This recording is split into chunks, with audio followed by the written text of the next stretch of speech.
Bienvenido a un nuevo contenido de Uninorte Co.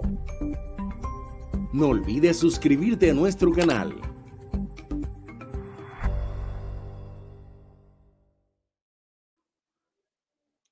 Hola, hola, muy buenos días. Un saludo muy especial para todos.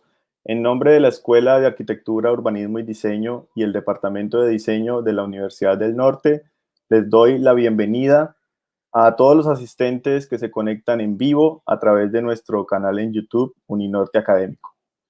Hoy tenemos la fortuna de contar con la presencia de nuestro rector, el doctor Adolfo Meisel Roca, quien se dirigirá a nosotros con unas breves palabras de bienvenida. Rector, buenos días, bienvenido y muchas gracias por acompañarnos.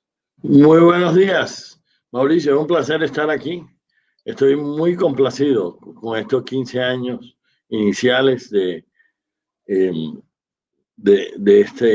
Escuela de Diseño, de este programa de diseño industrial, porque en estos 15 años se han consolidado, y voy a destacar algunas de los hitos que me parece que son destacables, más destacables, entre otros. Entonces, seguramente sé que me quedan varios más. En primer lugar, mencionaría la acreditación al 2024, la renovación, por supuesto, las publicaciones de inmensa calidad que se han hecho y sobre todo, quiero destacar los resultados de las pruebas Saber Pro que ocupamos el tercer puesto con este programa a nivel nacional. Esto es un logro magnífico, me complace mucho. Me complace porque nuestro producto principal como universidad son nuestros profesionales y que nuestros profesionales están saliendo con altísimos indicadores objetivos de calidad, en donde estamos con las mejores universidades del país compitiendo y mejorando cada día. Me parece que es lo que más deseamos. Eso va a permitir que nuestros profesionales estén en el mercado bien preparados, con posibilidades de aportar a la sociedad, de tener una vida productiva amplia y un éxito laboral. Entonces, los felicito a todos los profesores por ese logro, porque sabemos que el principal insumo de la educación son los profesores. Y en segunda instancia, pues felicito también igualmente a los estudiantes, porque el esfuerzo de ellos en las pruebas Saber Pro es lo que hace que estos resultados se destaquen a nivel nacional. Y les digo a las nuevas generaciones de estudiantes que a ellos más que a nadie le conviene que a la universidad le vaya bien cuando ellos presenten las pruebas Saber Pro, porque cuando los vayan a contratar van a valorar mucho este programa que está saliendo tan bien posicionado dentro de estas pruebas que las hace el Estado, que están ya muy acreditadas, que están consolidadas y que reflejan lo que uno intuitivamente sabe sobre la calidad en Colombia, que están arriba en las mejores universidades y pues los felicito. No queda sino desearles larga vida y felicitaciones. Muchas gracias, rector, por sus palabras y nuevamente muchas gracias por acompañarnos en este momento tan especial para nosotros. Agradecemos mucho. Gracias, yo me retiro porque tengo otro compromiso. Como ustedes saben, ahora vivimos en tiempo de maratón de Zoom. Sí, Espero señor. que pronto estemos en el campus de manera presencial. Muchas Muchi- gracias, Mauricio. mu- Muchísimas gracias, rector. La quinta edición del Encuentro de Diseño tendrá como eje temático los retos y las oportunidades del diseño. Hablaremos de temas relacionados con emprendimiento en diseño, productos y servicios, el diseño como estrategia empresarial y la transformación social. Temas que sin duda nos unen y nutren sustancialmente la formación de todos nuestros estudiantes de diseño industrial, diseño gráfico y arquitectura. Además, este evento servirá como excusa, como ya lo mencionó el rector, para celebrar los 15 años de trayectoria de nuestro programa de diseño industrial.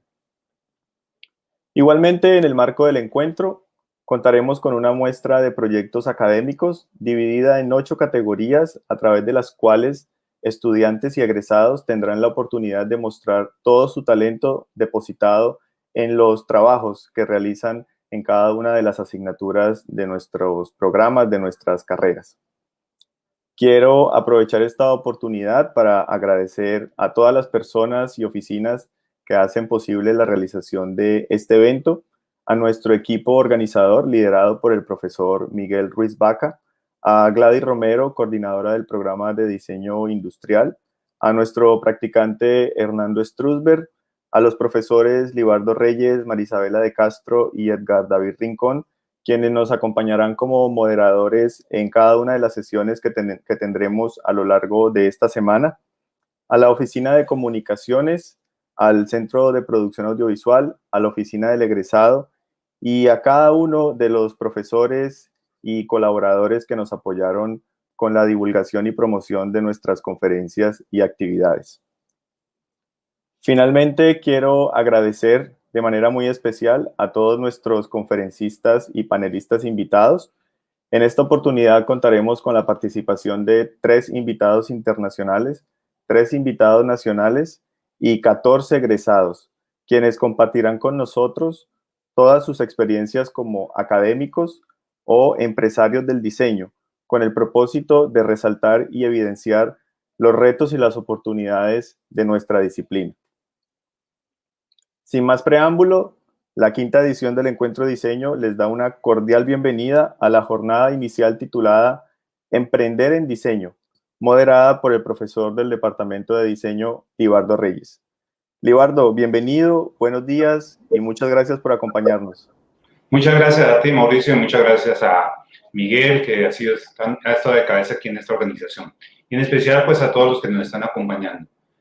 Como bien dice, mi nombre es Libardo Reyes Álvarez. He tenido la oportunidad de poder estar atento de todo lo que tiene que ver y promover todo lo que tiene que ver en emprendimiento aquí en la Universidad del Norte. En esta primera ocasión tenemos la oportunidad de presentarles a Rafael Zúñiga.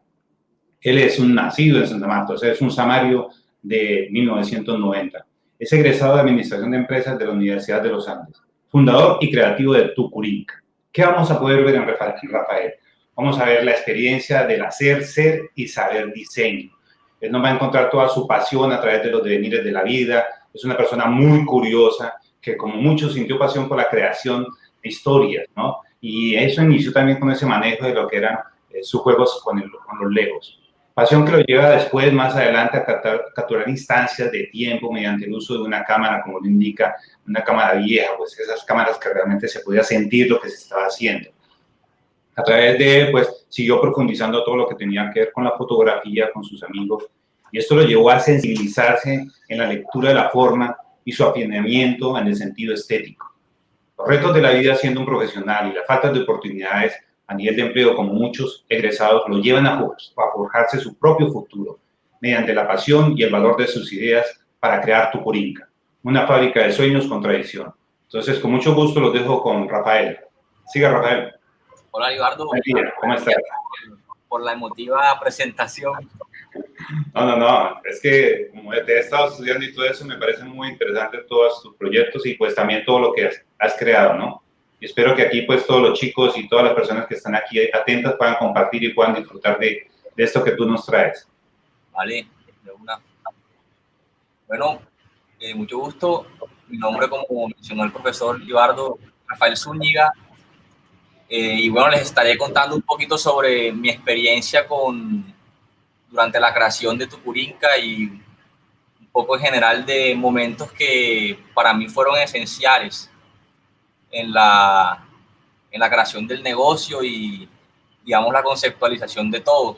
Entonces, bueno, empecemos aquí con una pequeña presentación que elaboré para la causa. Y bueno, mi nombre es Rafael Francisco Zúñiga. Soy administrador de empresas de la Universidad de los Andes. No soy diseñador. Hice una opción en diseño que que es una opción que nos dan en la universidad, digamos un semestre de ciertos estudios de diseño. Y bueno, afortunadamente llevaba por ahí ya unos 5 años metido en el tema de la fotografía, desde que empecé la universidad, aprendiendo con cámara de rollo, y pues aprender, digamos, estos hobbies es lo que me ha dado finalmente, con el rigor de la administración, obviamente, la posibilidad de desempeñarme como director creativo y crear mi propia empresa. Bueno, contándoles un poco cómo empezó el negocio y pues el sueño de la silla.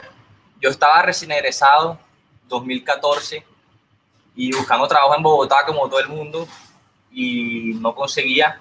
Duré realmente tampoco duré mucho, tampoco insistí mucho, pero estuve 2 meses buscando trabajo, no conseguí, y durante el tiempo que estaba desocupado me reunía mucho con mis amigos y teníamos como un grupito, y un día de esos en la casa de un amigo encontré una silla. Mi amigo tenía una silla tejida en plástico que cuando yo la vi me causó un poco de conmoción, y se me iluminó un poquito el bombillo y empecé a pensar, ¿esta silla qué es? Porque sentí en la silla como una presencia de ícono, o sea, como una silla icónica, pero realmente no sabía qué era, ni conocía la técnica, ni nada, ni no recuerdo. Sí recordaba algo similar, pero no tenía mucha claridad. Y después de eso yo me fui a la casa y empecé a buscar en internet sillas tejidas en plástico, a ver qué encontraba, y encontré lo que es la silla Acapulco, que seguramente muchos han visto antes, y pues es uno de los focos de inspiración para el proyecto. Empecé a averiguar de la silla Acapulco, quién la había creado. Me acuerdo que en ese momento encontré algo de unos diseñadores daneses, pero tuvo como su auge en México principalmente porque los actores de Hollywood iban a vacacionar mucho en Acapulco y encontraban estas sillas, y a veces se las llevaban de regreso para Hollywood, o de pronto salían en una foto con la silla, y todo esto favoreció como a la popularidad de la silla. Entonces fue una silla que se fue transformando realmente en un icono global y llevó el nombre de Acapulco. Y digamos que esto fue de los primeros hallazgos que yo tuve cuando empecé a averiguar sobre las sillas y las sillas tejidas en plástico. Seguí buscando, encontré unos referentes nacionales que en ese momento, que yo no había creado nada, ya habían tenido unas iniciativas con el tema de la silla costeña. Estaba Sergio Vergara con la mecedora costeña de Siente. Estaba Pablo Fogg, que es un diseñador también de Bogotá, con esta silla costeña ya con unas formas muy, muy diferentes, pero que en cierta forma evoca como la mecedora clásica, por la forma de la espaldar, la altura, etcétera. Una silla de Mariana Vieira que revisé hace poco, y ahora se llama la silla andina, pero si no me equivoco en ese momento se llamaba la silla costeña también. Y finalmente un proyecto de Ramón Lacerda, que para esa época estaba presentándose en Art Basel en Miami, recuerdo claro, y eran unas sillas tejidas con hilos, pero también utilizando como estructuras originales encontradas en las chiveras, y pues remanufacturadas y restauradas para hacer una pieza de diseño contemporáneo, o en este caso más como piezas de arte. Seguí buscando, encontré la silla Tropicalia, que es un icono del diseño mundial, una silla que diseñó Patricio Urquiola para Moroso, que después hablaremos un poco más de este tema de Moroso, que ha tenido unos acercamientos muy interesantes en el tema de la artesanía a nivel global. Y bueno, era una silla que el mismo nombre lo dice, Tropicalia. Habla del trópico, del Caribe, de la frescura, de coger sol, de mojarse. Y era como que estas sillas tejidas en plástico siempre evocaban este tipo de sentimientos caribe. Y fue algo que fui identificando. Y bueno, también ya después, cuando regresé a Santa Marta, ese mismo año que me gradué, viendo en las calles lo que la gente hacía, me fui encontrando con las sillas también un poco. Ya no estaban utilizando mucho plástico, las sillas las estaban haciendo en suncho, que es la fibra plana que usan normalmente para empacar cajas de banano. Y bueno, me fui puliendo un poquito y averiguando cada vez más, y encontré este otro proyecto que fue de pronto el más importante de todos, que era un proyecto de una marca italiana de ropa que se llama Marni, y ellos todos los años, desde 2014, hacen una colección con sillas y utilizando la técnica también del tejido plástico, y la presentan en la Feria de Diseño de Milán y hacen una instalación con estas piezas todos los años con un tema nuevo. Esta, si no me equivoco, fue la primera que hicieron y fue en 2012, o sea, 2 años antes de que yo empezara. Y bueno, la propuesta era como 100 sillas fabricadas con exprisioneros colombianos. Si no me equivoco, este proyecto lo hicieron en Bucaramanga, no estoy seguro en qué región fue, creo que en Bucaramanga. Y bueno, fue la inspiración total para lo que se transformó después Tupurinca, como sillas de colores, la silla redonda original, que pues que yo llamo la silla Tupurinca, pero en realidad es una silla del Caribe que está presente también en México, en Perú, la he visto en islas del Caribe y digamos que no es algo netamente colombiano, sino algo más del trópico y del Caribe en general, incluso en otras partes del mundo y en otras latitudes también la encontramos, pero con otros materiales.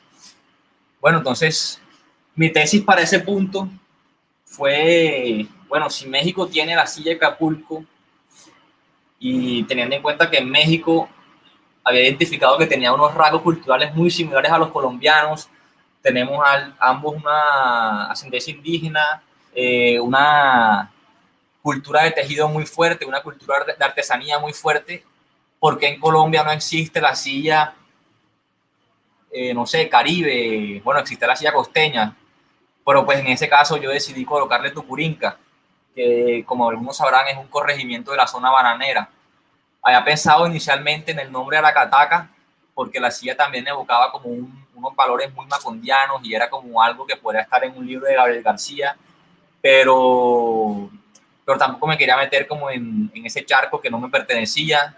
Y un tío me dijo que le pusiera Tupurinca porque allá quedaba la finca de mi abuelo y efectivamente mi abuelo tenía una finca en Tupurinca, entonces dije, bueno, pongámosle Tupurinca, que recuerdo, seguramente hoy suena muy bien el nombre, pero en ese momento el nombre no sonaba como tan glamoroso, o sea, era un poquito más rústico, corroncho, o sea, no se sentía tan claro en ese momento, aunque fue evolucionando y da tanto repetirlo. Obviamente fue poco tiempo el que necesitó para acomodarse, pero fue una decisión que en el momento no era tan agradable de pronto. Pero bueno, era innegable la definición, o sea, el nombre era el nombre que era porque se justificaba el mismo, porque era una región del Caribe, porque estaba en la zona bananera, porque estaba en la finca, entonces se colocó no tanto por cómo sonaba, que después empezó a sonar bien, pero más porque era una justificación muy clara del concepto de lo que se quería crear. Bueno, entonces ya con el nombre y con mi regreso a Santa Marta, fui a la carpintería de un tío, tengo un tío carpintero, y le mostré el proyecto y mi tío me llevó a la plaza de mercado de Santa Marta y me presentó con unos herreros que hacían pupitres. Y bueno, yo le llevé unas fotos de las sillas de Marni y le dije, mira, quiero que me hagan esta silla. Y bueno, los herreros empezaron a trabajar y en este punto era como utilizar los valores que habían y como las industrias que estaban al alcance para fabricar algo nuevo con una industria existente. Por un lado la parte de la metalmecánica y por el otro lado fue la búsqueda de los tejedores y alguien que me realizara el trabajo del tejido. Para el trabajo del tejido fue un poquito diferente, no hay un taller de tejido en el mercado así como tal. Sí hay unos sitios donde tejen mimbre en Santa Marta, pero no podía ir ahí porque mi idea era como hacerlo por mi cuenta y no me iban a dar los precios y todo.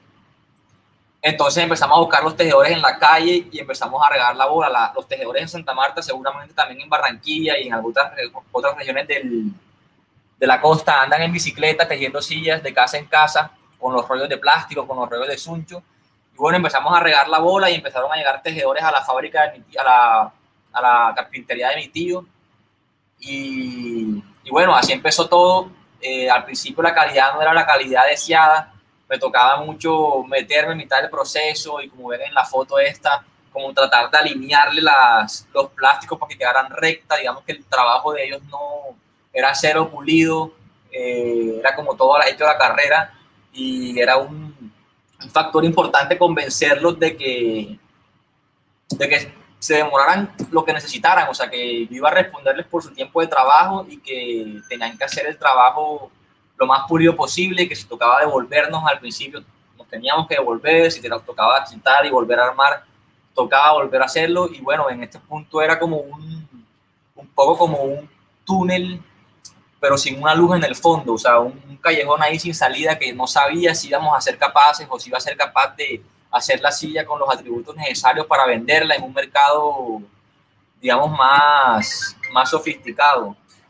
Después, acá ven en la mano, la silla blanca que está a la mano izquierda, fue la primera silla que yo dije, esta silla quedó bacana, el tejido está lo suficientemente pulido, y ahí fue que empecé como a ver un poco la luz al final del túnel, y ya con una silla tejida, aunque no era muy cómoda, en la foto se ve que era un poquito recta, tenía unos detalles de ergonomía, el tejido estaba muy bien hecho, y bueno, ya era hacerle como las correcciones para hacerla más cómoda. Después tomé la decisión y me hice un lote de unas 10 sillas, 10 sillas, 2 en cada color, una silla y una mecedora, y digamos que con este lote de sillas fue que empecé yo a salir a la calle a tomarle fotos, fui a la finca de mi abuelo a tomarle fotos, abrí una cuenta de Instagram a cada uno de los primeros ejemplares, abrí una cuenta de Instagram para esa época, yo no tenía ni Instagram ni tampoco era muy ducho con los medios digitales, pero sí lo identifiqué como un medio idóneo para vender el producto. Entonces, aquí un poquito la invitación y un poquito de las condiciones en las que yo me encontraba, digamos, sin muchos conocimientos de diseño, sin muchas herramientas de diseño, sin hacer planos ni nada. La salida era crear un producto físico y mostrarlo.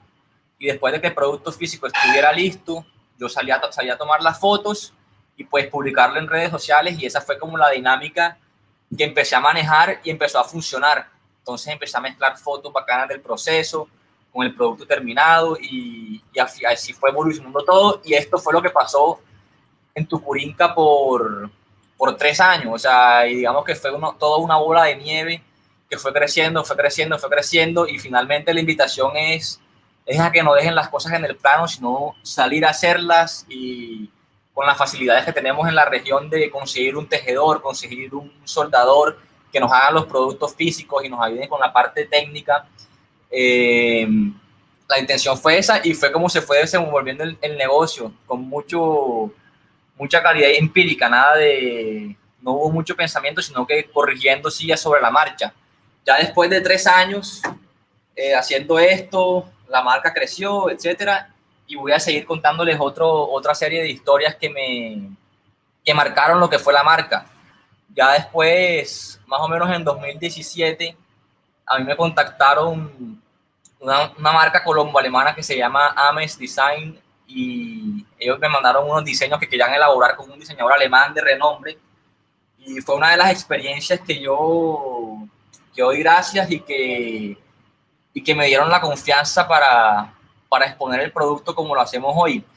Vinieron unos diseñadores alemanes a mi taller con una idea de producto, utilizando las técnicas que nosotros llevábamos manejando por 3 años, y bueno, hicimos un proceso de prototipado por un par de semanas con ellos, y yo empecé a identificar que todos estos procesos eran lo mismo que yo hacía, o sea, que no tocaba, obviamente había unos planos, pero mucho se resolvía sobre la marcha, y las formas en que el tejido se iba moviendo dentro de las estructuras de hierro se modificaba cada vez que tejíamos, se modificaba la estructura cada vez que hacíamos un pedazo nuevo, se cambiaban los temas de ergonomía, y era como un trabajo que, a pesar de que ellos eran diseñadores alemanes y con todos estos estudios, etcétera, y todo el nombre, la forma de trabajar de ellos era muy similar a la forma de trabajar que yo llevaba haciendo por 3 años. Entonces yo me di cuenta como que, bueno, estos manes son diseñadores profesionales, pero a la larga lo que ellos hacen no es muy distinto de lo que yo hago. Incluso yo, trabajando todos los días en este taller, tengo conocimientos sobre esta técnica que ellos aún no tienen, y que ellos, para poder llegar a hacerlo, tendrían que dedicarse el tiempo que también yo me dedicaba. Entonces fue un momento de mucho empoderamiento para mí, y como de darle mucha confianza al producto y confiar mucho en la calidad que estábamos manejando, y me empecé a sentir como muy cerca de lo que hacían los grandes estudios de diseño en Europa, o sea, como que en realidad no estamos tan lejos como uno cree. Acá una foto del proceso de esa época, Julio, uno de los primeros tejedores en Tucurinca, es más, el segundo tejedor que tuve y el que tejió la silla que les mostré antes, la silla blanca, que me dio ya como la confianza del tejido.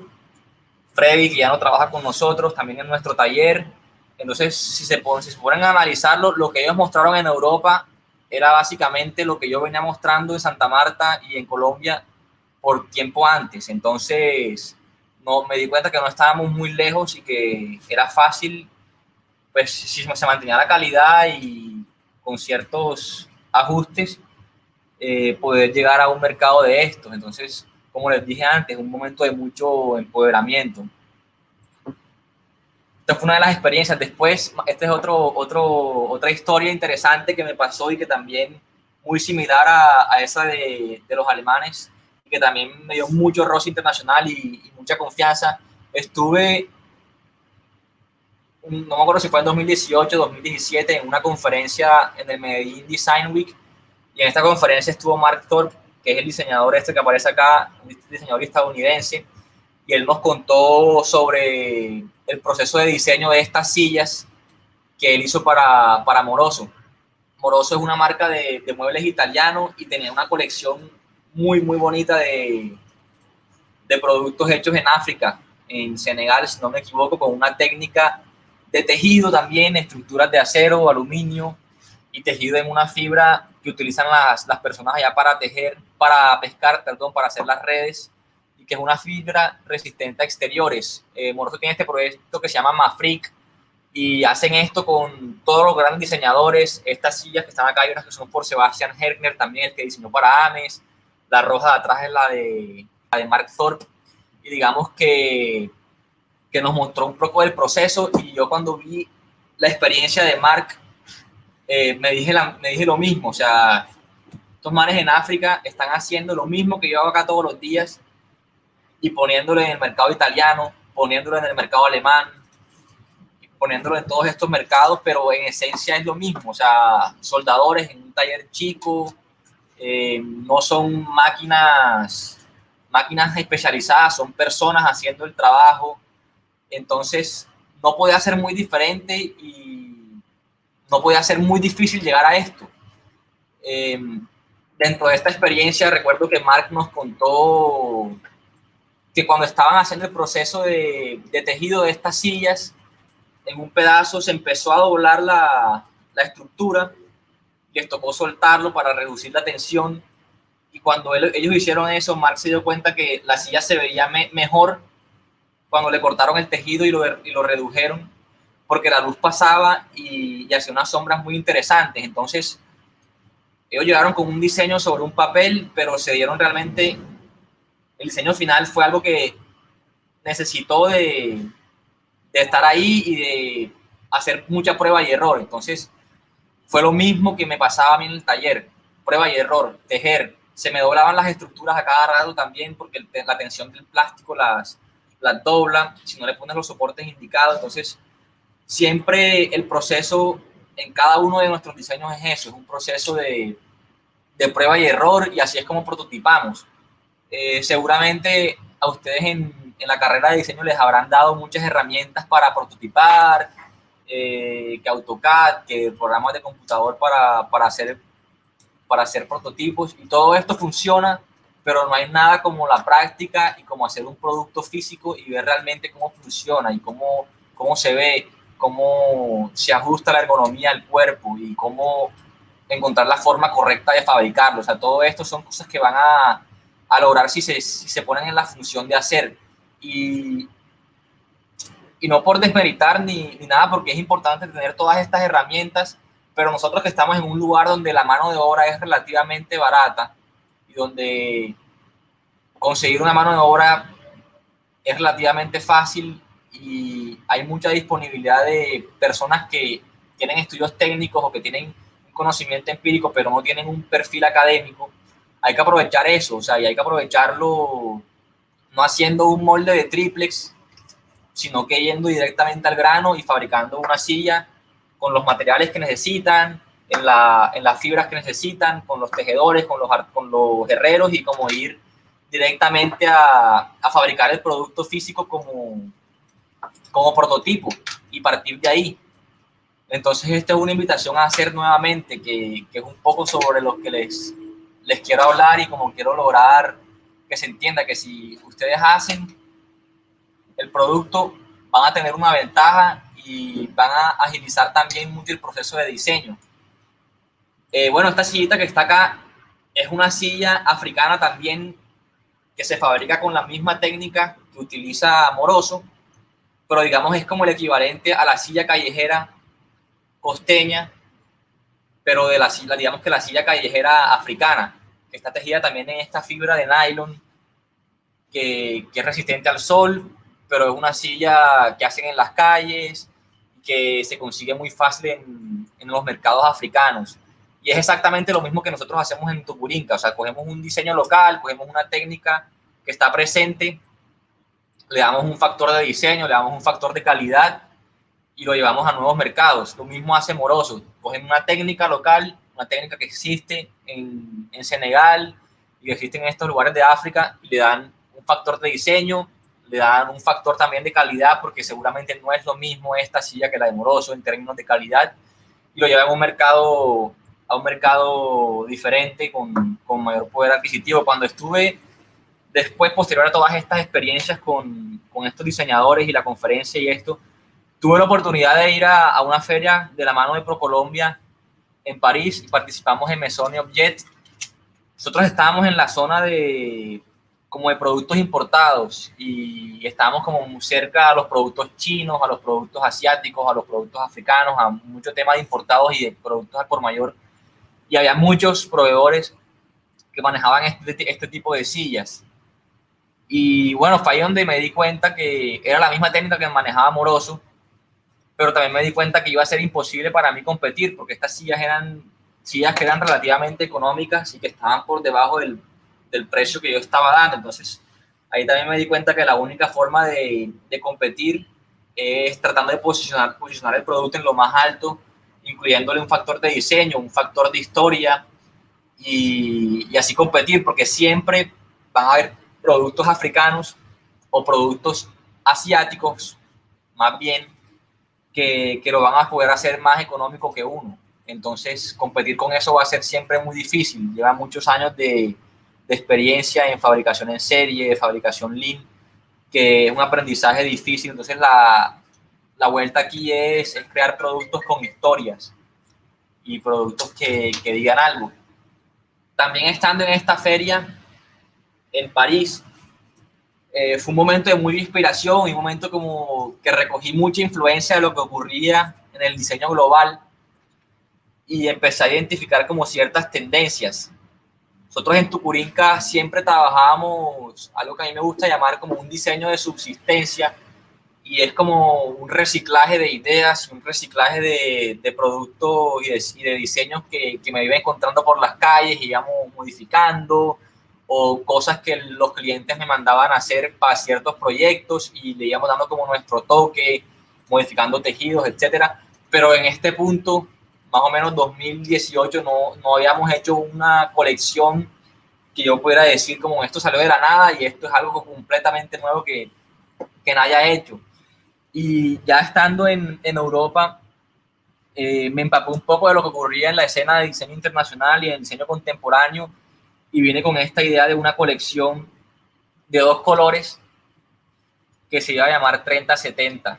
Y bueno, 30-70 era como un pensamiento racional, una idea menos local y enfocada como más al mercado internacional, pero también una idea que recordaba una época que yo identifiqué, que era como de pronto una época larga que puede ser de entre los años 30 y los años 70, que siento que hubo cierto auge cultural, social, por lo menos en Santa Marta y seguramente en el Caribe, y estaba muy inspirado en todas estas formas de la Bauhaus y muy inspirado también en las construcciones del arquitecto Carrera, porque él también, así como hizo varias edificaciones en Barranquilla, él fue el que diseñó la gobernación de Santa Marta, y todas estas curvas están presentes en ese edificio y fuimos a tomarle fotos. Digamos que fue un trabajo de inspirarnos en todas estas formas y salimos con esta colección llevamos 3070, que era ya con un juego completo de silla, butaco,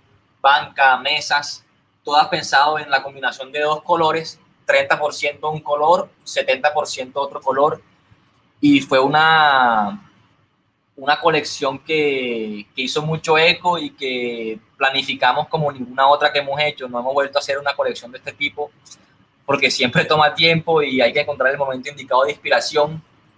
Y bueno, hicimos una producción posteriormente en Santa Marta, utilizando todo el concepto del color, las formas, unos espejos, algo mucho más plástico y una sensación más plástica y mucho menos artesanal, como poniendo el producto artesanal en otra posición, una posición, digamos, más internacional y más de arte contemporáneo. Y bueno, hicimos un buen mailing. Esta vez alcanzamos a estar en Design Mill, que para mí fue uno de los logros más importantes, haber salido en esta plataforma. No conozco muchas personas, digamos, en Colombia que hayan podido poner un producto ahí, y el de nosotros era perfecto porque iba completamente con la estética.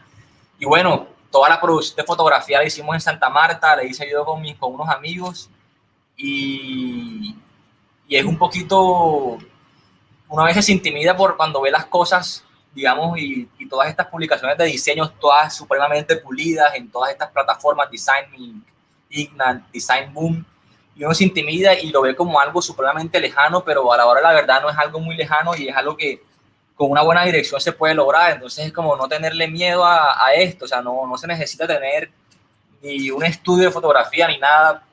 Nosotros hicimos estas fotos en la Quinta de San Pedro, a sol de mediodía, fabricamos unos módulos, llevamos una neverita con cervezas, y nos sentamos ahí toda la tarde a tomar fotos. O sea, no fue una producción, claro que tenía su planeación y todo, pero no es algo inalcanzable.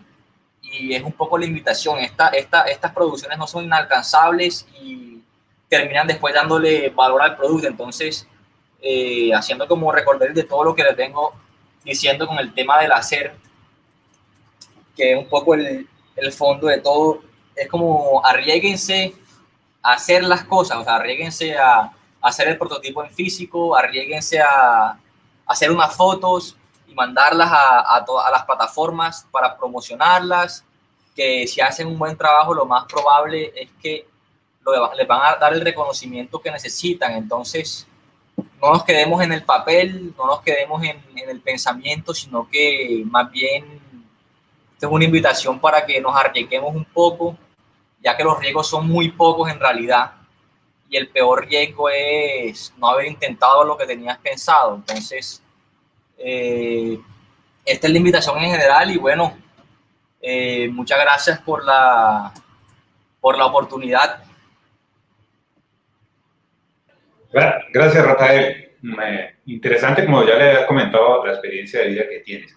Bueno, ahorita vamos a dar un espacio para que puedan desarrollar sus preguntas, sus inquietudes con respecto a todo esto que nos ha comentado Rafael. Pero primero que todo quería preguntarte con respecto a esa experiencia de vida, ¿cómo se dio o cuál consideras fue tu disparador para poder llegar a formarte o visualizarte como emprendedor? Bueno, yo pienso que para uno ser emprendedor hay una aptitud clave que es la consistencia. Y ese es el primer requisito, como ser consistente con una idea. Ya el hecho de que una idea sea buena o sea mala, obviamente también va a entrar en juego, pero ser consistente con una idea. O sea, hay nichos para todo y siempre la idea va a parecer un poco loca. Entonces, como no dejarse intimidar por esos pensamientos, por no ver las cosas tan inalcanzables. Entonces, digamos que esa es la primera característica que yo identifico, la consistencia y un poco de perseverancia, y como tener una idea y irle buscando salida, hacerla en físico, mostrarla, evaluarla, reevaluarla, pero que no se queden las cosas en pensamientos y como que no tenerle miedo al fracaso. Es como el primer paso. Y segundo, existe también una indudable necesidad de una visión, y que pienso que es un rasgo un poco más innato, pero si tú tienes una visión equivocada, puede que tal vez intentes todo lo que intentes, no si la idea no es lo suficientemente buena o no estás enfocándote en un nicho donde hay un espacio claro, la consistencia va a ser difícil de darle forma.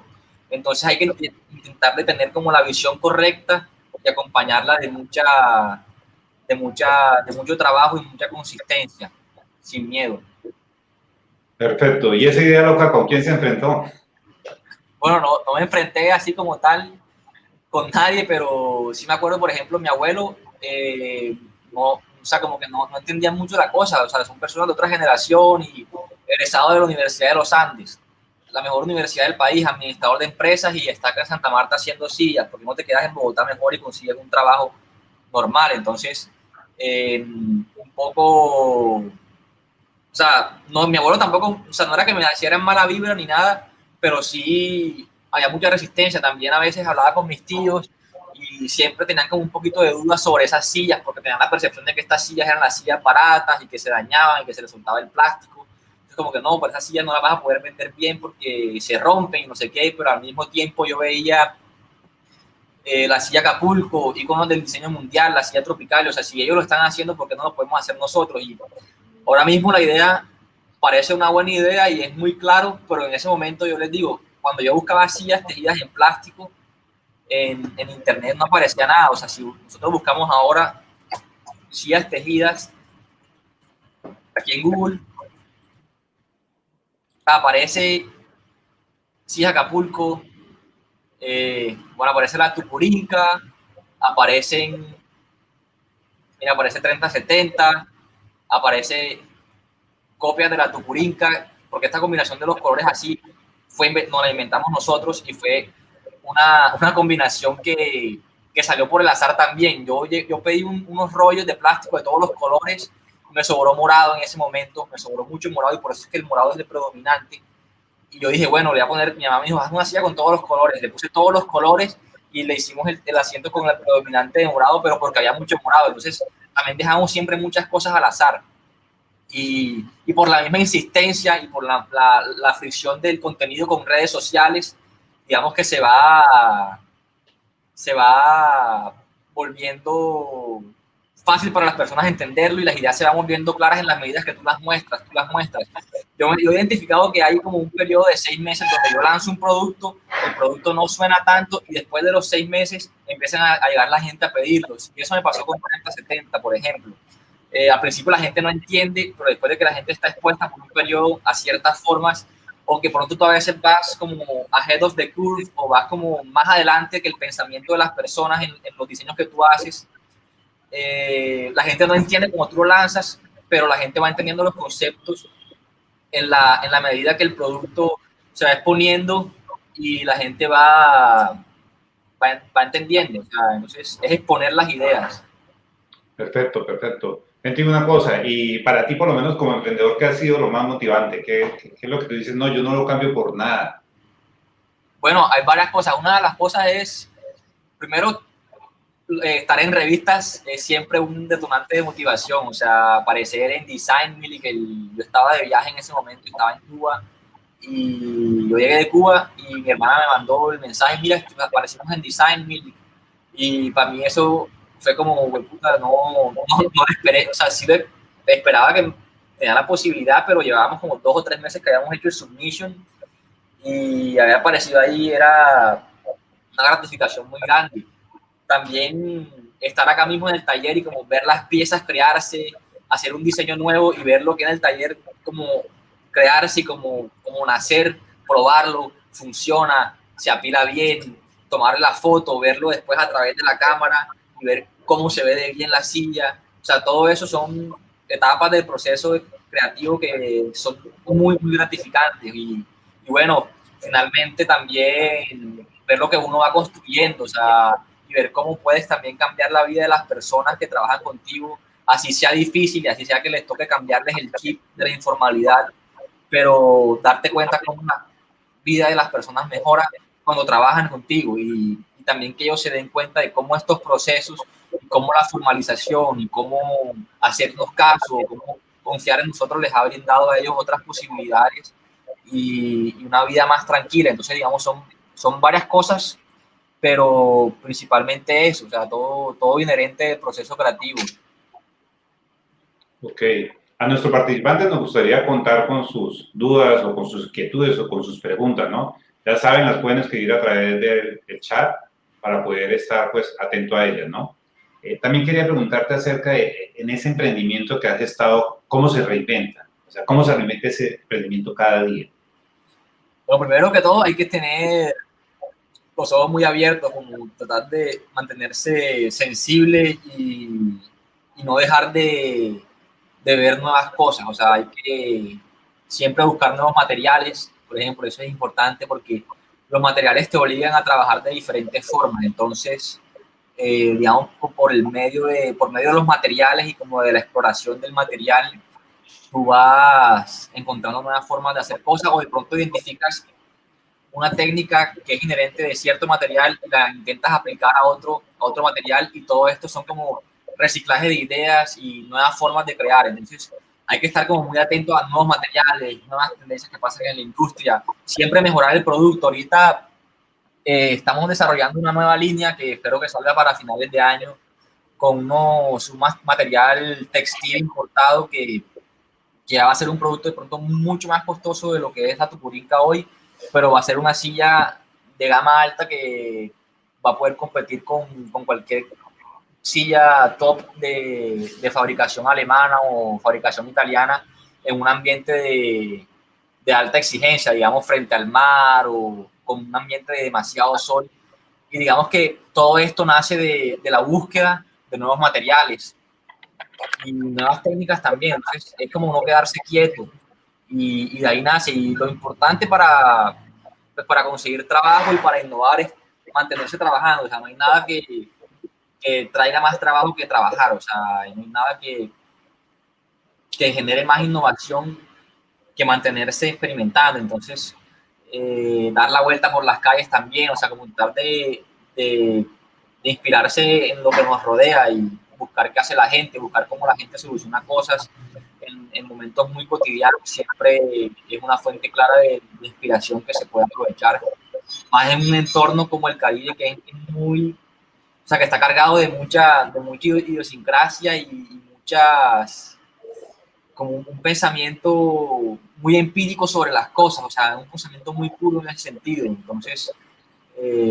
dejarse influenciar y ir buscando las salidas para las cosas y para buscar soluciones. Perfecto, Rafael. Me interesa un comentario que hace Lourdes María Cera. Dice, el fracaso puede ayudar a esforzarse y a alcanzar el éxito, ¿cierto? Como emprendedores, muy seguramente nos enfrentamos, no digamos a fracasos, sino a esas pequeñas barreras. Esas pequeñas barreras, ¿a dónde te llevan?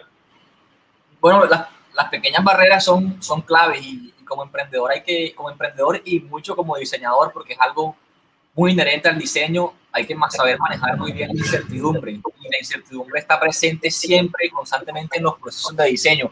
Algo que yo identifiqué mucho cuando estaba en la universidad y tenía administración de empresas y empecé a hacer todos estos cursos de diseño, es que el trabajo de diseño me gustaba porque en la administración nos quedábamos de pronto mucho en los números y como en la parte conceptual y justificar las ideas por algo textual, mientras que en diseño nos ponían siempre a ejecutar los pensamientos, a ejecutar. Si tú vas a hacer una fábrica de sillas o vas a hacer un negocio de sillas que dices, pues, bueno, hazme la silla.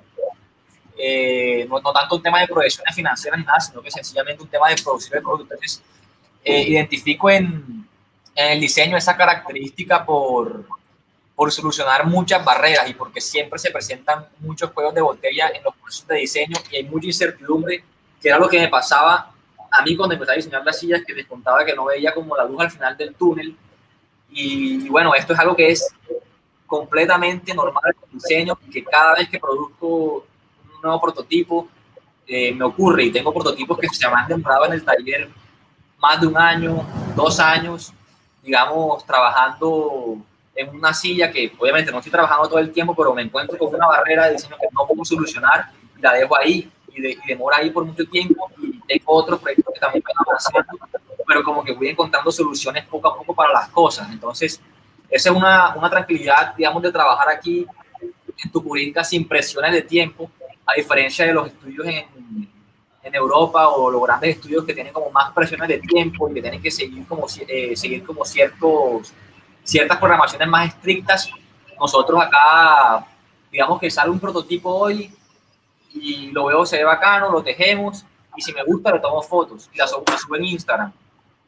Así no esté completamente terminado, ¿no? Que hay que hacer un ajuste en la ergonomía. Lo subo en Instagram así y si la gente lo empieza a comprar o lo empiezan a pedir, le hago el ajuste y lo empiezo a producir. Entonces, somos muy versátiles, o sea, no tenemos como la diferencia de las grandes marcas de diseño, como todo esto, procesos supremamente lentos de diseño que exigen una cronología muy estricta. Entonces, hay que estar atentos a no desfallecerse en estos momentos. Y bueno, el fracaso siempre termina siendo una fuente de inspiración, o sea, que buscas la forma de solucionar los problemas de diferentes maneras. Y también fue lo que me pasó a mí, como que fracasé buscando un trabajo en Bogotá y me vine para Santa Marta. Entonces, siempre encontrar la oportunidad dentro de la incertidumbre. Perfecto. Te hago otras dos últimas preguntas. Una de Claudio Ochoa. Dice, bueno, esta es una de investigación, ¿no? ¿Cómo lograste conseguir y fidelizar tantos clientes? Bueno, primero es importante el manejo de redes sociales. O sea, nuestro principal input así de promoción en Instagram, y digamos que todos estos procesos de tomar fotos es primero, o sea, como la primera vitrina que tú tienes ante el mundo y ante el mercado. Entonces, hacer buenas fotos, un producto que funcione, tal, es una parte. La segunda parte es tratar de tener un buen servicio. A mí me ha pasado, por ejemplo, que una vez tuve un problema con unas sillas con un cliente grande en Bogotá y tuvimos un fallo con una silla. Entonces le dijimos, bueno, tuvimos un fallo con una silla, pero eran 70 sillas. Y digamos que, entre comillas, esto fue un fracaso, porque una silla fracasó, entonces el cliente estaba preocupado que las otras iban a fracasar también, tal. Entonces lo que hicimos fue que le hicimos un ajuste a estas sillas, se le hizo una modificación a la estructura para que fuera más resistente y se transformó en cierta forma un fracaso en una oportunidad, porque como le dimos un buen manejo a este fallo, quedamos como muy en la cabeza del cliente. O sea, a veces lo recuerdan por dos cosas, o por ser muy bueno o por ser muy malo. Entonces, cuando seas muy malo, tienes que tratar de aprovechar esa oportunidad que te van a recordar, o tratar de transformarle en una buena oportunidad, una oportunidad de transformar lo malo en lo bueno, pero tratar de nunca quedar en el medio, que no eres ni tan bueno ni tan malo, que no te alcanzan como a diferenciar. Entonces, tratar de transformar todas las oportunidades negativas en una oportunidad positiva. Entonces, digamos que respondiendo a la pregunta, es por ahí, como transformar las malas experiencias en buenas y ofrecer un producto que ofrezca garantías al cliente. Bueno, por último, bueno, una pregunta doble. Una acerca que preguntaba Jorge Enrique Cuello, acerca que es inquietante, ¿cómo hiciste para integrar o cómo haces para integrar esos dos conocimientos, lo que es la administración con el proceso creativo? Y también, Paula, así como para finalizar, pregunta de que es genial poder haber llegado a esta instancia de nivel internacional, ¿no? También, ¿cómo lo lograste, no? Bueno, la primera pregunta con el tema de administración, digamos que la idea al principio era una idea de negocio, no era una idea tanto de diseño. Yo decía, voy a Santa Marta a hacer sillas y venderlas, ver cómo las venden en Bogotá, pero era como una idea de negocio. Entonces, hay muchas cosas en diseño y administración que tienen puntos muy cercanos. Todo el tema de emprendimiento, en la administración, que hayan obviamente clases de emprendimiento, como de identificar oportunidades de mercado, marketing, buscar nichos de mercado para tus productos, y después crear un producto ya a través del diseño que se acomoda a estos nichos. Es como el vínculo principal entre el diseño y la administración, que en realidad son muy cercanos. O sea, tú puedes ver la administración desde una perspectiva más financiera o una perspectiva más organizacional, pero en mi caso fue como el vínculo más de producto y de encontrar los espacios de mercado para el producto. Obviamente, también te apoyas en temas organizacionales, cómo vas a operar, como crear un esquema de producción y te empiezas a acercar también a un tema que pienso que es más de ingeniería, ya en la parte de producción, pero digamos que al final la disciplina del emprendimiento termina siendo la unión de todas. O sea, si tú tienes un producto muy bueno, pero no logras crear un esquema para comercializarlo, producirlo, eh, hacer los pagos, pagar el IVA, tener una responsabilidad contable, o sea, son demasiadas cosas que toca pensar y tienes que tener como armar un equipo y bueno, un poco por ahí es por donde se integra, o sea, porque a la larga todos son necesarios. Y haciendo un poquito énfasis a la otra pregunta que me dio de la parte internacional. ¿Cómo llegaste? Sí, nosotros no tenemos una estrategia clara de mercadeo. Para mí la estrategia es sencillamente crear el mejor contenido todos los días, salir afuera a la fábrica, tomar fotos, hacer videos. Cuando fui a las ferias hicimos una base de datos y empezamos a hacer mailing y la gente empieza a llegar por correo. O sea, nosotros nos escriben por correo gente de afuera, unos que van, unos que no van, la mayoría no van. Por ahí unos que se terminan como yendo, pero un poco es eso, para nosotros es generar buen contenido y un contenido que sea diferente y que de verdad logre emocionar a la gente, que la gente en Bélgica vea, uy, pero qué proceso bacano, una silla en Santa Marta y se ilusionen con verlo. Tengo clientes en Bélgica que son nuestro distribuidor más importante ahorita para Europa y ellos han venido a Santa Marta y conocen toda la fábrica y como que están muy empapados del proceso. Y les parece genial como poder llevar nuestros productos allá y poder como contar toda esta historia y como que ser una parte de la historia de ellos también, ¿no?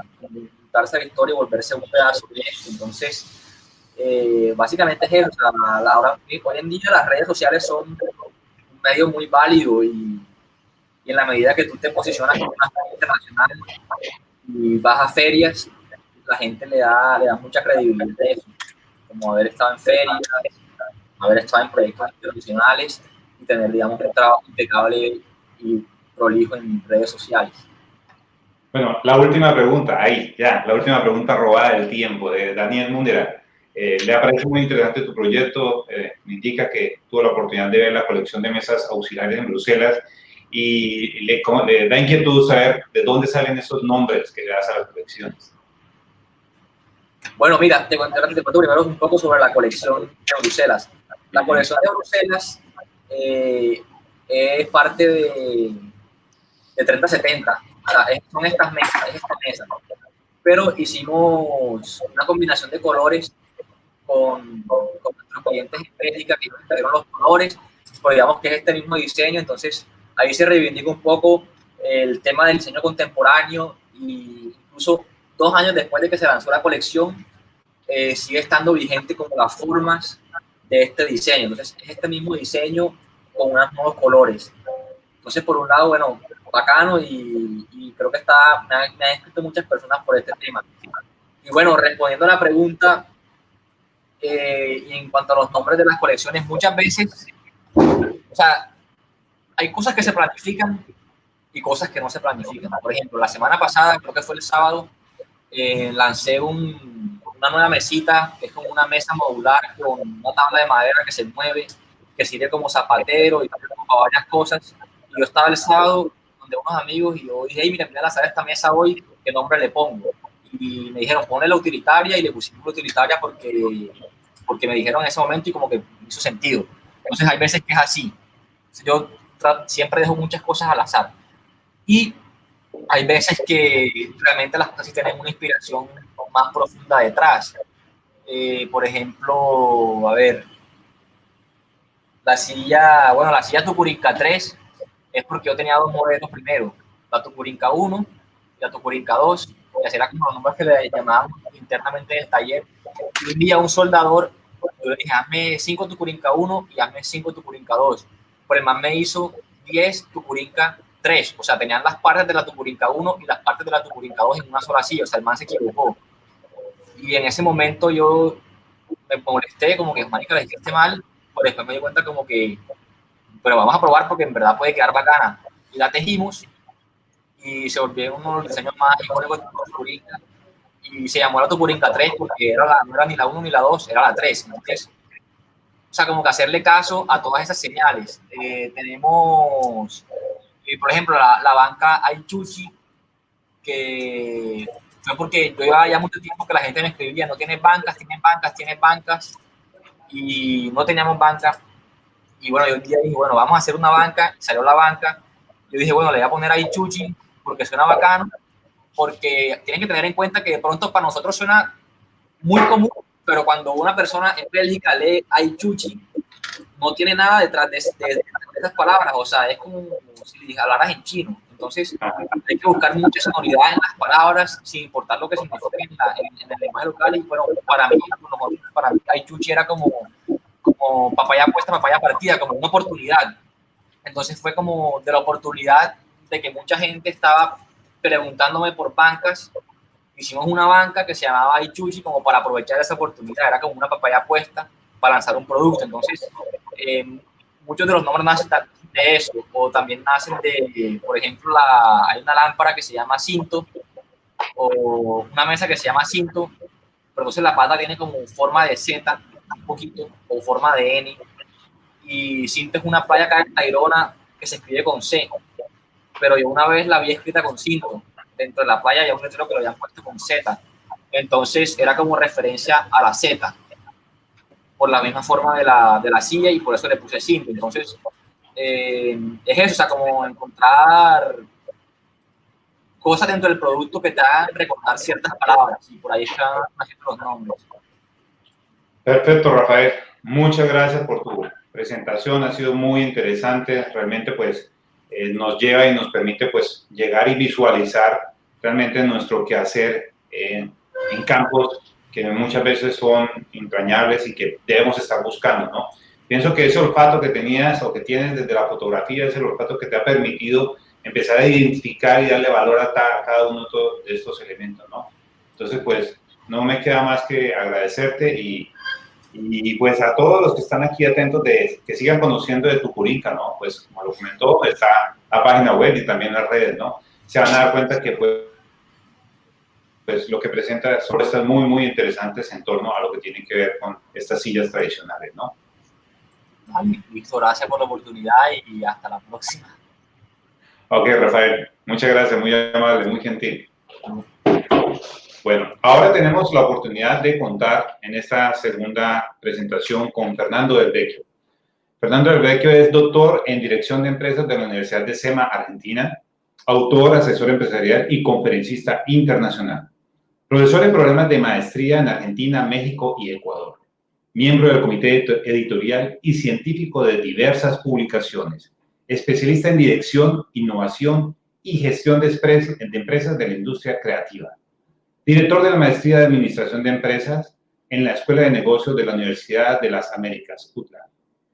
Con Fernando tendremos la posibilidad de ver las profesiones en torno a la creatividad desde un ojo, diría yo, crítico, que nos permitirá conocer la forma apropiada de promover, comunicar y de desarrollar nuestro quehacer en un mundo que ya sabemos cada vez más competitivo. Hoy contamos con él, con su participación con la conferencia El talento no es suficiente. En ella pues se presentarán las pautas que todo creativo debería tener en cuenta para proyectar y dirigir su propia actividad profesional y desempeñarse con efectividad. Los dejo con Fernando Del Vecchio. ¿Qué más, Fernando? Buen día, ¿cómo están? Los saludo desde Quito. Muy interesado en la charla anterior. Yo reconocí muchos conceptos que tienen que ver con el emprender en la economía creativa. Yo hace más de 20 años que trabajo con emprendedores y 15 años trabajando con emprendedores de la industria, de lo que denominan allí economía naranja. Y es súper interesante. Perfecto. Así que, a ver, voy a proceder a compartirles pantalla y les voy contando entonces de qué trata este concepto de que el talento no alcanza, ¿sí? Ahora sí me confirmás que se vea la presentación y empezamos. Sí, perfecto. Perfecto. Bueno, como les decía, hace más de 20 años que trabajo con emprendedores, hace algunos años que trabajo en la UTLA, en la Universidad de las Américas, como director de maestrías, dirijo la maestría el MBA, la maestría en Administración de Empresas. Les voy a contar dos pequeñas historias en la charla. La primera tuvo lugar hace casi 20 años. Yo daba clases de comercialización y uno de mis ayudantes, que siempre jugaba al fútbol con sus amigos los días sábados, me contó que se había unido a su partido habitual un ex jugador de fútbol profesional, amigo de ellos. Nunca había ido a jugar debido a que no quería lesionarse jugando con estos chicos.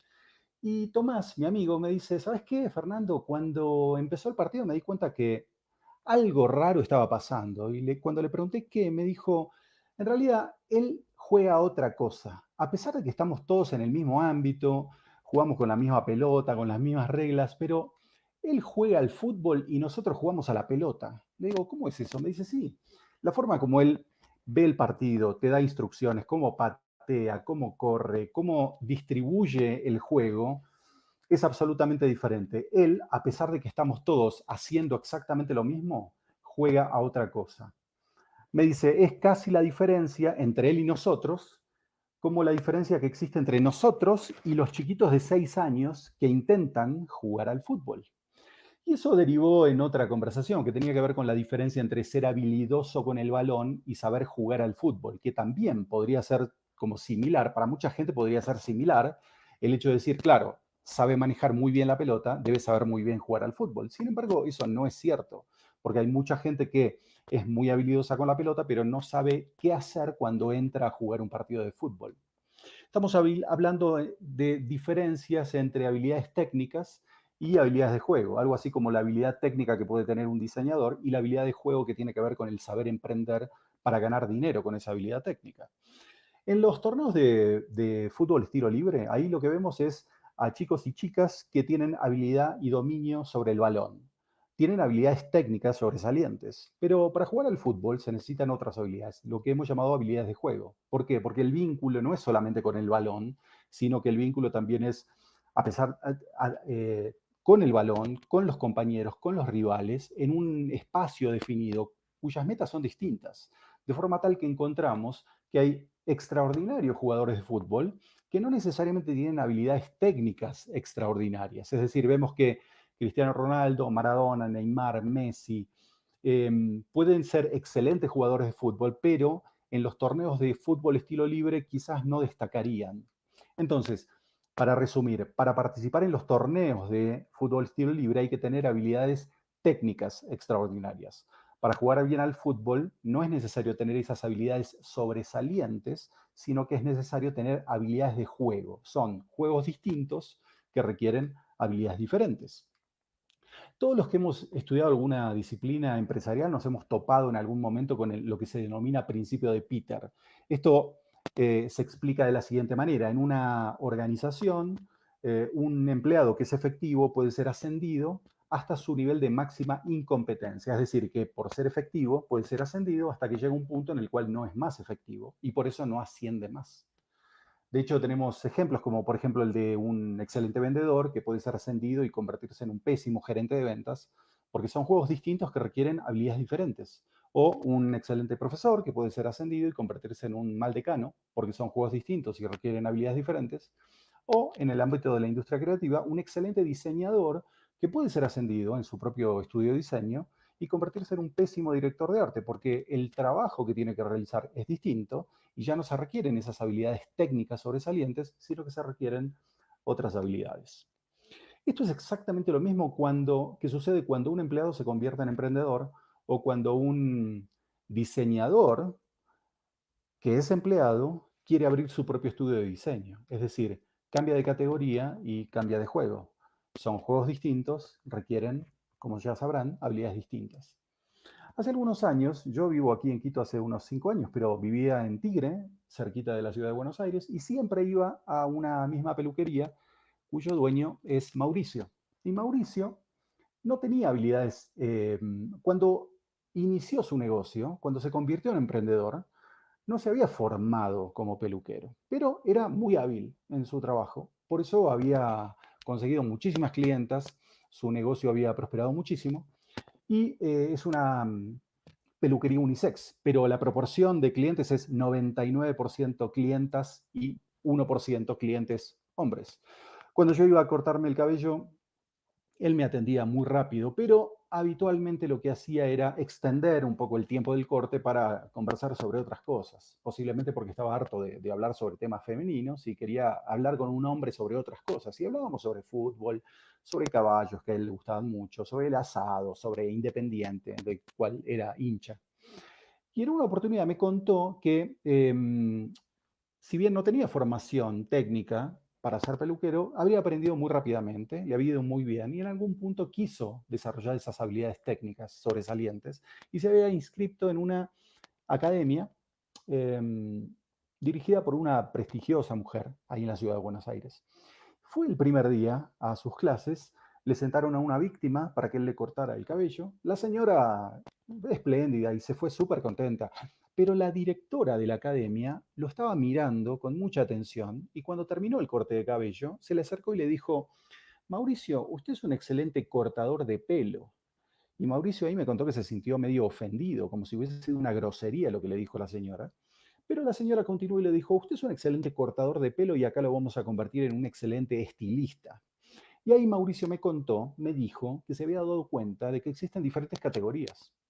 Es decir, él podía estar al tope de la categoría cortador de pelo, pero estar al fondo de la siguiente categoría, que era la de coiffeur o estilista. Y esto pasa en todos los ámbitos de la vida.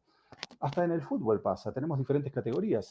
Tenemos la primera división, la segunda división, la tercera división, y fíjense que de repente un equipo que es campeón en la segunda división, por ejemplo el caso del Leeds en la Premier League en Inglaterra, pasa a primera división, pero de repente cambia algunos de sus jugadores porque necesita una dinámica de juego diferente, porque las habilidades requeridas para jugar en diferentes divisiones son absolutamente diferentes.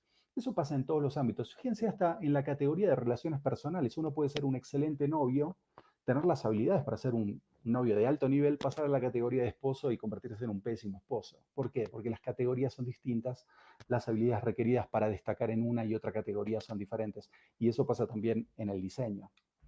Entonces, ese diseñador que de repente abre su propio estudio de diseño, ese empleado que de repente se convierte en emprendedor, cambia de categoría y cambia de juego. Y ustedes seguramente concordarán en que se necesitan habilidades diferentes.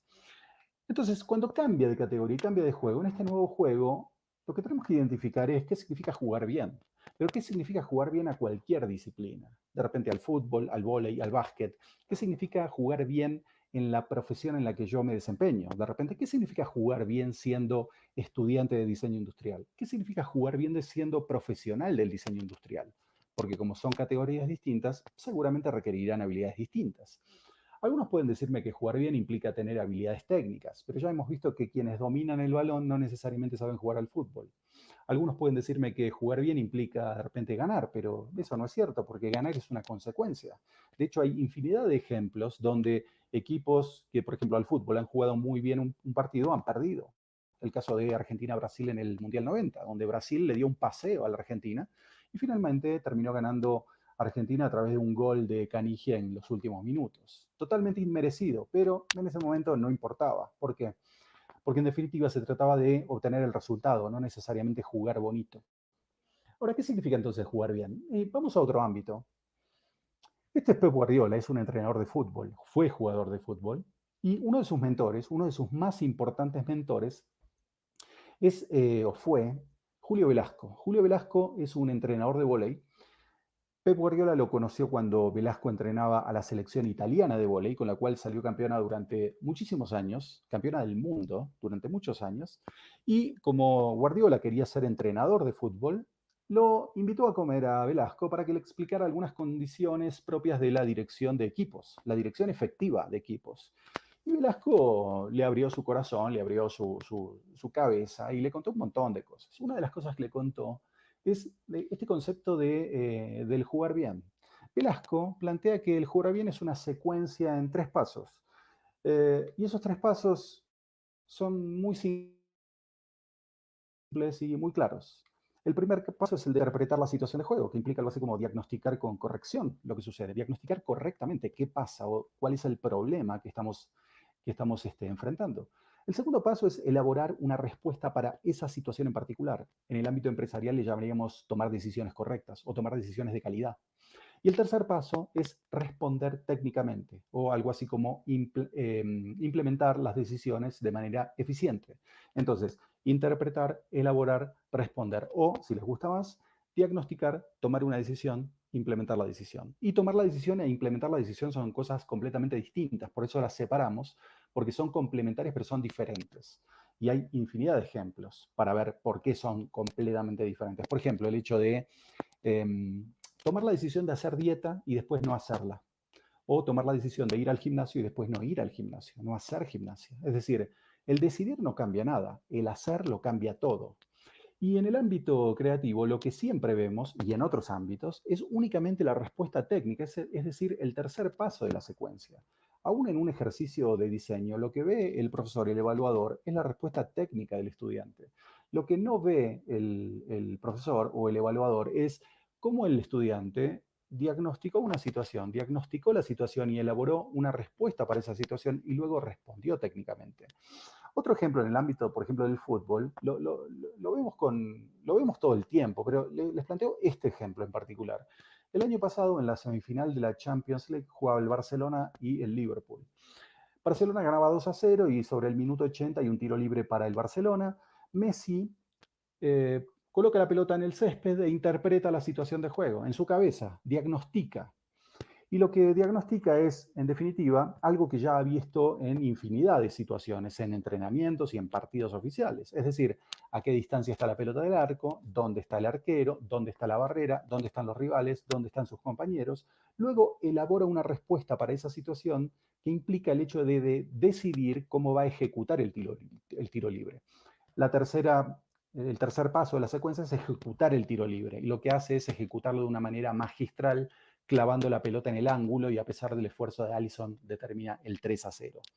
Ahora, en otras circunstancias, quizás hasta similares, como el de la imagen que estamos viendo ahora, partido de la Liga Española entre el Barcelona y la Real Sociedad, una situación similar. Y Messi pudo haber interpretado esa situación de manera similar a la del año anterior, pudo haber elaborado una respuesta similar para esa situación, pero se da cuenta que los contrarios, los rivales, interpretaron esa situación, elaboraron una respuesta distinta y respondieron técnicamente ubicándose diferente a cómo se ubicó el Liverpool en aquella oportunidad. Y de esta manera, como respondió técnicamente la Real Sociedad, cuando Messi pateó el tiro libre, uno de esos defensores rechazó con la cabeza impidiendo el gol. Entonces, nosotros trabajamos en dirección de jugar bien, diagnosticando, tomando decisiones e implementando eficientemente nuestras decisiones, pero los rivales, los competidores también utilizan esa misma secuencia y en ocasiones, como en este caso, en contra nuestra. Entonces, identifican la situación de juego, elaboran una respuesta para esa situación en particular y luego responden técnicamente. Si la realidad es como es y no como yo quiero que sea, y esto es lo que habitualmente enfrentamos cualquiera de nosotros como profesionales, es decir, la realidad no se nos presenta como nosotros queremos que sea. Y por eso siempre encontramos una brecha entre lo que queremos y lo que sucede. Entonces, un profesional que está preparado y formado para interpretar, elaborar y responder técnicamente, un profesional no se queja ni protesta por una situación profesional donde la realidad se le presenta diferente a como pretende. Ese profesional, en lugar de quejarse, en lugar de protestar, lo que hace es resolver. Todo profesional lo que hace es resolver un problema. Y ese problema es una condición natural entre algo que esperamos y algo que sucede, o algo que espera el cliente y algo que sucede. Por eso nos contrata a nosotros. Nosotros no protestamos ni nos quejamos, sino simplemente resolvemos. Julio Velasco, el entrenador de vóley que les contaba hace un rato, plantea este ejemplo para definir esa situación. Y es la siguiente. Ese jugador que está a punto de rematar esa pelota, que viene alta y cerca de la red, que es ideal para cualquier jugador que haya en alguna oportunidad cumplido el rol de atacante, Velasco dice, ese jugador interpreta la situación de juego y ve que la pelota viene alta y cerca de la red. Luego elabora una respuesta para esa situación y esto lo hace de forma muy, muy rápida. Y luego responde técnicamente, es decir, frente a la situación de la pelota alta y cerca de la red, corre, salta y remata. Esa situación es ideal porque ni siquiera tiene bloqueo. Ahora, si la situación fuese diferente, es decir, la pelota viene baja y lejos de la red, que no es la ideal, ese jugador, en lugar de protestar al levantador o al receptor. Lo que tiene que hacer es resolver esa situación que es diferente a la anterior. Entonces, identifica la situación de juego como pelota baja y lejos de la red, elabora una respuesta para esa situación que es pelota baja y lejos de la red y luego responde técnicamente, corre, salta y remata. Velasco dice, yo quiero jugadores que respondan bien ante pelotas mal armadas y que respondan perfecto ante pelotas bien armadas. Algo así como sería para un diseñador que resuelva correctamente proyectos que vienen mal armados y que resuelva perfecto proyectos que vienen perfectamente definidos. Esto en el deporte de alto nivel es fundamental porque, en definitiva, en ese nivel, los partidos se ganan o se pierden por 1 o 2 puntos, sobre todo en deportes de rebote y precisión, como el vóley, como el tenis de mesa. Por eso se entrena el jugador. ¿Para qué? Para rápidamente identificar la situación de juego, es decir, diagnosticar, elaborar una respuesta para esa situación y luego responder técnicamente.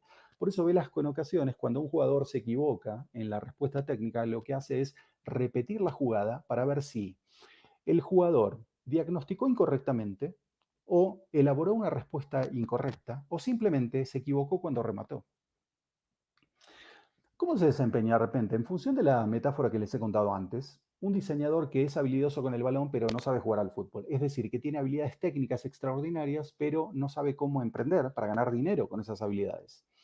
Y de repente responde con habilidades técnicas cuando se requieren habilidades de juego. De repente un diseñador gráfico que recibe un pedido de cotización por el diseño de un logo, lo que hace es presentar un precio. Y algunos de ustedes podrán decirme, bueno, pero está bien porque le pidieron un precio y responde con un precio. Ok, pero eso pudo haber estado bien como juego hace muchos años, cuando la rivalidad entre los diseñadores no era tan alta porque no había tantos diseñadores y la demanda por diseño todavía estaba medianamente equilibrada con la oferta. Pero hoy que hay tanta cantidad de diseñadores y la demanda por servicios de diseño no ha crecido tanto, implica que el juego tiene que ser distinto. Entonces, en lugar de simplemente entregar un precio, que es lo que le ha pedido el cliente, yo, como diseñador, que puedo tener habilidades técnicas extraordinarias, tendría que aprender a jugar el juego de ser emprendedor. Entonces, empezaría preguntándole al cliente o indagando sobre el cliente acerca de los problemas que tiene, motivo por el cual pide el diseño del logo, de manera tal que mi propuesta técnica va a ser contarle al cliente lo que él me dijo en función de el problema que tiene y yo le voy a contar lo que voy a hacer, cuándo lo voy a hacer, cómo lo voy a hacer, dónde lo voy a hacer, le voy a contar qué le voy a entregar, cómo se lo voy a entregar, dónde se lo voy a entregar, cuándo se lo voy a entregar y finalmente le voy a contar cuál es el precio que yo pretendo por el servicio y mi propuesta de pago. De esa manera, no respondo con habilidades técnicas, sino que respondo con habilidades de juego, porque si yo respondo con mis habilidades técnicas, en realidad el cliente frente a mi propuesta entra en colisión con lo que yo quiero hacer, porque el diseñador quiere hacer lo que quiere, cómo quiere, dónde quiere, cuándo quiere que le paguen lo que él pretende. Y el cliente quiere algo completamente diferente. Entonces, eso entra en colisión. Y cuando entra en colisión, lo que sucede es que los diseñadores no consiguen los resultados que esperan, consiguen resultados peores. Y eso es lo que vemos reflejado en todos los foros de diseño, donde los diseñadores se la pasan quejándose y protestando por las respuestas de los clientes. Y los clientes no tienen ningún problema con eso, porque su oficio es conseguir los mejores proyectos posibles al mejor precio posible y con las mejores condiciones posibles, cosas que desde el oficio del diseño eso no se entrena. Eso pasa en todos los ámbitos. Fíjense que en el tenis tenemos a este jugador que se llama Nick Kyrgios, que es un excelente jugador, tiene habilidades técnicas sobresalientes. ¿Podría ser el número 1 del ATP? Sí, claro, pero está en el número 40. Y su mejor posición fue el número 16, hace algunos años. Hasta John McEnroe, que fue el chico malo del tenis hace algunos años, 30 años, en alguna entrevista mencionó que Kyrgios, si no se orienta a comportarse como un jugador de tenis profesional, debería dedicarse a otra cosa. Kyrgios puede tener habilidades técnicas sobresalientes, pero en realidad su comportamiento, escupiendo al umpire, peleándose con los rivales, agrediendo al público, no lo convierte en un buen jugador de tenis. Por eso, evidentemente, los resultados que consigue no son los que potencialmente podría estar esperando. En el ámbito del fútbol, hace algunos años, era el Trinche Karlovic, que es el señor que vemos ahí en la foto, dijeron que era mejor que Messi y que Maradona. Pero al Trinche, si bien tenía habilidades técnicas sobresalientes, al Trinche no le gustaba entrenar, no le gustaba levantarse temprano, no le gustaba concentrar como jugador de fútbol profesional. Entonces, como no se comportaba como un jugador de fútbol profesional, no fue jugador de fútbol profesional. Él terminó jugando, no terminó, siempre jugó en el tercer equipo más importante de la ciudad de Rosario, que se llama Central Córdoba, pero no fue jugador de fútbol profesional. Mismo para el Mundial 78, cuando fue convocado por el director técnico, él no fue. Fue convocado y él no fue, porque se había ido a pescar. En definitiva, el talento no alcanza, el talento no es suficiente, hay que complementarlo con otras habilidades. Esto es importante porque el cambio es constante, el cambio se acelera cada vez más y la competitividad es creciente. Esto lo vemos en todos los ámbitos. Fíjense, si en los torneos de el cubo de Rubik ha habido tantos progresos. Hoy el cubo de Rubik se arma en 3 segundos. Hay gente que arma el cubo con una mano en 10 segundos. Hay gente que lo arma a ciegas en 20 segundos. Hay gente que arma 3 cubos de Rubik haciendo malabares. Si eso pasa en esos torneos, si eso pasa en los torneos de fútbol estilo libre, ¿cómo no va a pasar en el diseño? ¿Cómo no va a pasar en otros ámbitos? Pasa en todos los ámbitos. Por eso es tan importante entender algunas pautas de juego para jugar con efectividad el juego de ser emprendedor en el diseño, en la administración, en el marketing o en cualquier otra disciplina. Entonces, ¿cuáles son las pautas para desarrollar habilidades de juego? Yo les voy a contar solamente 5 y son las siguientes. La primera tiene que ver con definir tu negocio en función del tipo de problema que resolvés.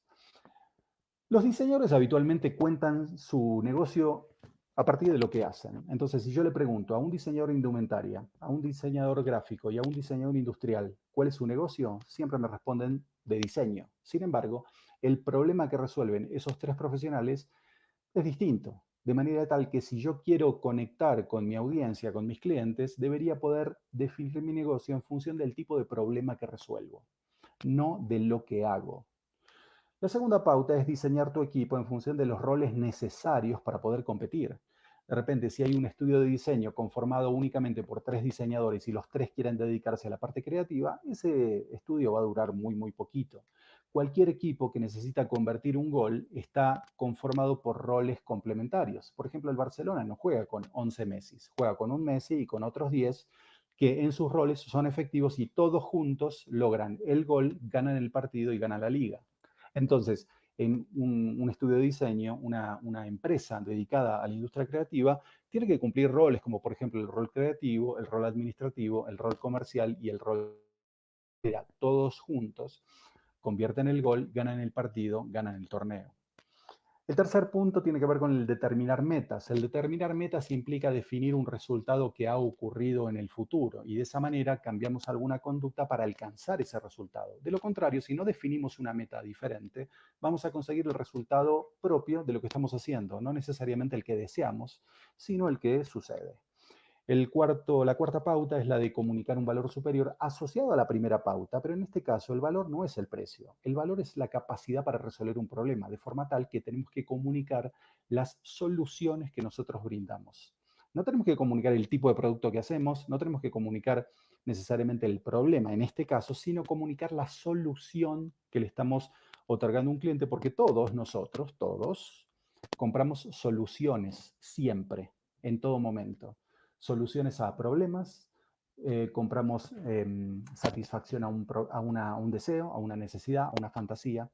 Y la quinta pauta tiene que ver con el cumplir con la promesa. Esto significa que en el ámbito del diseño, cosa que no es bastante habitual, si nosotros le prometemos a un cliente que vamos a entregarle un manual de marca el viernes a las 5 de la tarde, el viernes a las 4:30 de la tarde tenemos que estar en camino hacia la oficina del cliente. Esto no es habitual. Pero en cada oportunidad en que nosotros tenemos que contratar algún servicio, pedimos siempre referencias. Y esa referencia habitualmente tiene que ver con el de si ese proveedor cumple o no con la promesa. Por eso es tan importante. Es natural, es normal, es básico, pero no siempre sucede. ¿Por qué entonces tan pocas pautas? ¿Por qué 5 pautas? ¿Por qué no 58 pautas? En realidad porque si te cuento 58 pautas, te vas a dar cuenta que tenés que cambiar todo lo que haces todo el tiempo y si tenés que cambiar todo no vas a terminar cambiando nada.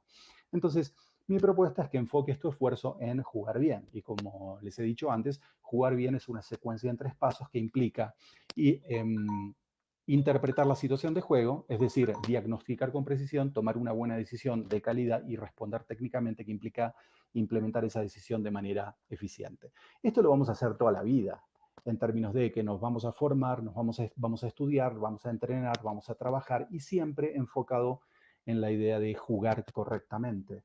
De esta manera nos vamos a convertir en una persona de alto desempeño, en un profesional de alto desempeño.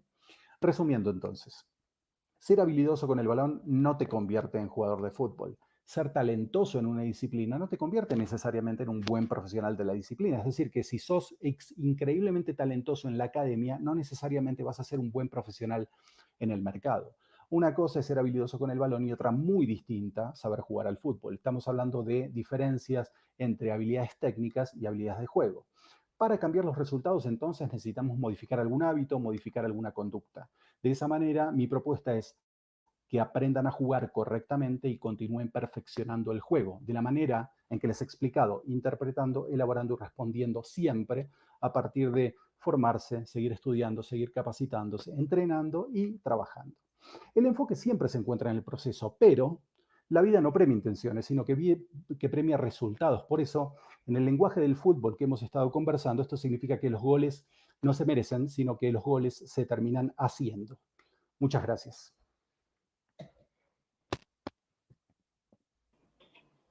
Muchas gracias, Fernando, por tu participación. Muy interesante la forma como describes de manera clara y concisa, y también, pues, también a partir de ejemplos muy cotidianos que, pues, nos permiten llegar y tener una lectura más clara de lo que tú estás comunicando. Nuevamente, pues, este es un espacio para que todos los que nos están escuchando, pues, puedan colocar sus preguntas, y vamos a estar atentos de ellas para podérselas transmitir a Fernando. Quería preguntarte acerca de, en este orden de los creativos que egresan de las universidades, ¿cuál consideras que son las fortalezas y las debilidades de estas personas para emprender? Bueno, una de las principales habilidades es su motivación y su inquietud por trabajar siempre en proyectos de perfeccionamiento. Ahora, ese proyecto de perfeccionamiento únicamente orientado al producto a veces es un problema, porque la gente se orienta al producto pero no pone atención a los microexperimentos que tiene que realizar en función del mercado para encontrar una comunión entre la propuesta que está presentando en términos de cómo resuelve un problema y cómo otorga una solución, y un cliente dispuesto a pagar por esa solución.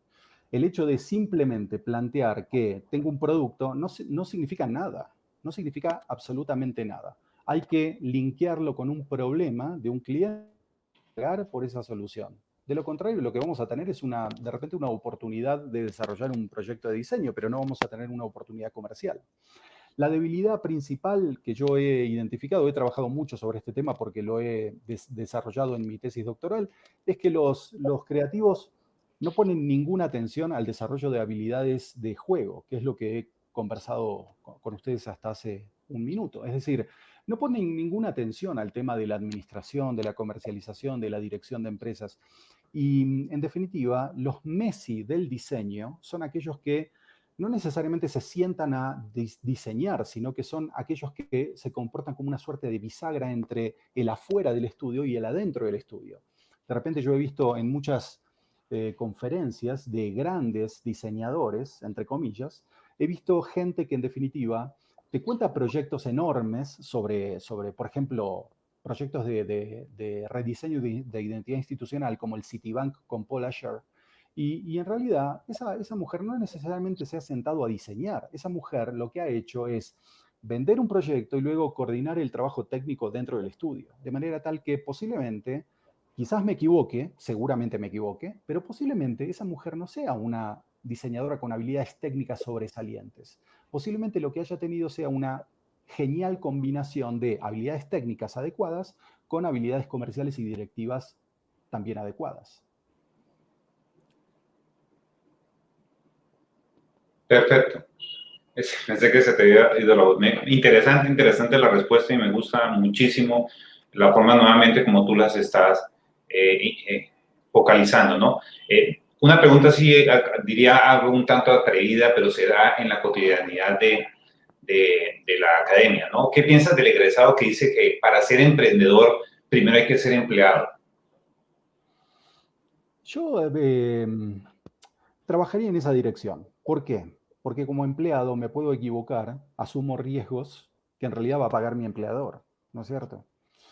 Si yo directamente inicio mi trabajo como emprendedor, el riesgo es absolutamente mío, todo mío. En cambio, si empiezo a trabajar como empleado y empiezo a entender cómo funciona el negocio, en lugar de poner solamente atención en la parte creativa, es muy probable que pueda aprender muchas cosas de la propia dirección del negocio que me sirvan como emprendedor.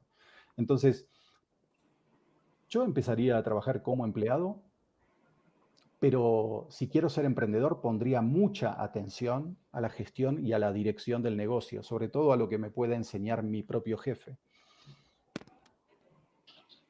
Perfecto. Una pregunta de Boris Dodres. Dice, buenos días, Fernando. ¿Qué sucede en el caso de las economías emergentes? No entiendo la Está, pregunta. está muy bien, muy amplia, ¿no? O sea, sería más bien como, ¿qué podemos aprovechar de este tipo de economías?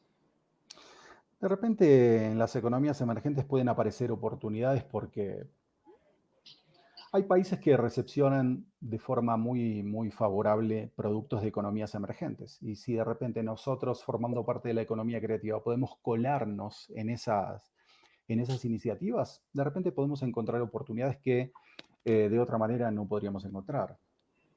Pero nuevamente, no se trata únicamente del diseño. El diseño, por una cuestión de atributo necesario, tiene que ser de primerísima calidad. Pero en realidad en el mundo no necesariamente compite el diseño, sino la capacidad para ubicar ese producto y explicando de manera muy valiosa el tipo de problema que resuelve, la solución que ofrece, de forma tal que lo que terminan compitiendo son los estudios de diseño, las agencias creativas, no necesariamente el producto. Por eso hay que tener muy en cuenta dónde uno va a competir. Si de repente un diseñador industrial que tiene una silla buenísima va a una feria en Tokio, puede ser que la silla en realidad sea buenísima, pero si se le acerca a un comprador que quiere 1000 sillas, no tiene la capacidad para entregar 1000 sillas, el producto gusta, el producto es competitivo, pero su estudio no es competitivo. Entonces, lo que va a lograr es de repente un premio, un certificado o un diploma por el producto, pero va a conseguir 0 ventas. Y en realidad los estudios creativos terminan sobreviviendo a partir de las ventas, no necesariamente a través de los premios. Perfecto. Bueno, si te colocara dos palabras con respecto a emprendimiento, ¿con cuál te quedarías? ¿Con el olfato o con la razón? Con las dos cosas, porque en definitiva, fíjate lo siguiente, si yo planteo que los emprendedores tienen que realizar microexperimentos para ver dónde pueden cuadrar mejor, ¿sí?, con su propuesta, entonces el olfato les permite identificar qué microexperimento realizar y la razón les tendría que permitir identificar que un cierto resultado puede ser valioso de seguir e implementar y otros resultados no. Y no tiene que ver necesariamente con el diseño. Puede ser que al emprendedor le encante uno de sus productos, pero que ese producto no sea atractivo para el mercado. Si el olfato le dice que no tiene que continuar ese producto, pero él quiere hacerlo, posiblemente no consiga el resultado que está pretendiendo conseguir. Entonces es una combinación de ambas cosas. Es como decir, bueno, el corazón o el cerebro, son ambas cosas. Perfecto. Bien, bueno, nuevamente invito a todos los participantes a que si tienen alguna pregunta, pues la pueden colocar ahí en el WhatsApp y haremos lectura de ellas, ¿no?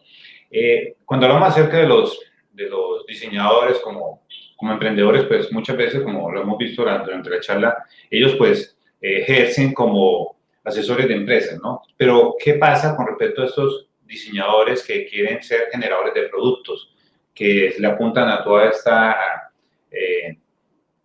parte de la creatividad enfocada hacia lo que es el desarrollo de producto? ¿Cuáles son los aciertos y desaciertos que tú has observado en ellos? El acierto es la enorme creatividad que tienen para desarrollar productos que son, desde el punto de vista de diseño, a veces fabulosos.